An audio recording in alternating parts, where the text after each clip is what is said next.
दोस्तों, आज की कहानी है आखिर दादा प्रिया को रोज छत पर क्यों ले जाता था। एक प्रिया नाम की लड़की कानपुर के एक घनी आबादी वाले मोहल्ले में रहती थी। वो बहुत ही सुंदर लड़की थी। उसकी सुंदरता के चर्चे उसके मोहल्ले में ही नहीं बल्कि कॉलेज में तक थे।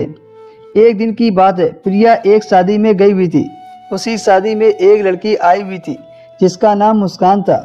मुस्कान शादी के मंडप के पास खड़ी होकर शादी का मजा ले रही थी। अचानक उसकी नजर प्रिया पर पड़ी जो एक कोने में गुमसुम खड़ी अपनी माँ के साथ खड़ी थी। प्रिया और मुस्कान दूर के रिश्ते से बहने थी। दोनों बचपन से ही अक्सर शादी विवाह जैसे कार्यक्रमों में मिलती थी।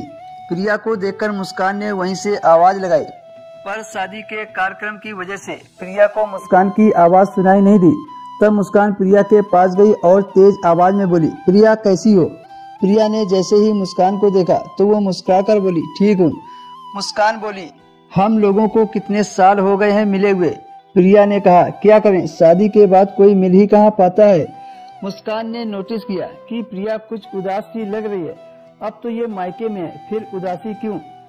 जब मुस्कान सारे रिश्तेदारों से मिली तो पता चला कि प्रिया अपने पति से तलाक ले रही है। मुस्कान ने सोचा, शादी के इतने साल हो गए हैं और अब तलाक क्यों। मुस्कान को अब जानने की ज्यादा इच्छा हो रही थी कि प्रिया तलाक क्यों ले रही है। अब वो प्रिया से अकेले में बात करने का मौका ढूंढने लगी। मुस्कान ने देखा कि प्रिया अपने कमरे में गई है तो मुस्कान भी प्रिया के कमरे में चली गई और मुस्कान से पूछा कि मैंने सुना है कि तुम अपने पति से तलाक ले रही हो। तो प्रिया बोली, और क्या करूं, तलाक न लूं तो क्या करूं। तो मुस्कान ने कहा, क्यों, तुम्हारे पति परेशान करते हैं क्या। प्रिया बोली, नहीं, वो तो बहुत अच्छे इंसान है, कमी तो मुझ में है। मैं ही अपने पति को वैवाहिक सुख नहीं दे पाती हूँ। मुझे तो अपने पति के पास जाना भी अच्छा नहीं लगता।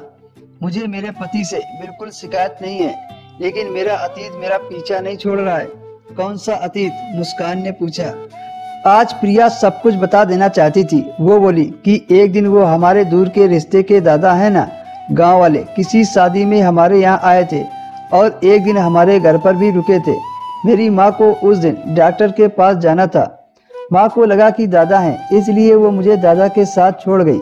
उस दिन दादा मुझे छत पर ले गए और मेरे साथ, ये कहकर प्रिया रोने लगी। उसकी यह बात सुनकर मुस्कान को बहुत गुस्सा आया और बोली, उस आदमी ने न जाने कितनी लड़कियों की जिंदगी बर्बाद कर दी है। तुम्हें पता है वो बुढ़ा तो मर चुका है। प्रिया ने कहा, मेरी माँ ने तो मुझे ही उल्टा सुना दिया था कि ये तो बड़ा अनर्थ हो गया, बिना शादी के तूने कर डाला। पता नहीं अब कोई तुझसे शादी करेगा या नहीं, जैसे मेरा ही कसूर हो। अब मैं क्या करती, उस वक्त मेरी उम्र 15 साल की थी। लेकिन अब जब भी मेरे पति नजदीक आते हैं तो मुझे हादसा बराबर याद आता है और मैं उनसे दूर हो जाती हूँ। इसलिए मैंने अपने पति से तलाक मांगा है। मैं उन्हें वैवाहिक सुख नहीं दे पा रही हूँ। अच्छा, तो ये बात है।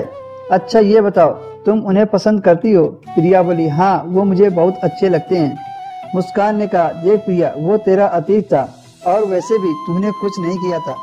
मुस्कान प्रिया को पंडित जी के पास ले गई। पंडित जी ने प्रिया को समझाया, बेटी, ये कोई पाप नहीं है, बल्कि पाप तो उसने किया था जिसने तुम्हारे साथ ये सब किया है। पंडित जी के समझाने के बाद प्रिया ने अपने पति से तलाक नहीं लिया और सब कुछ भुलाकर अपने पति के साथ रहने लगी।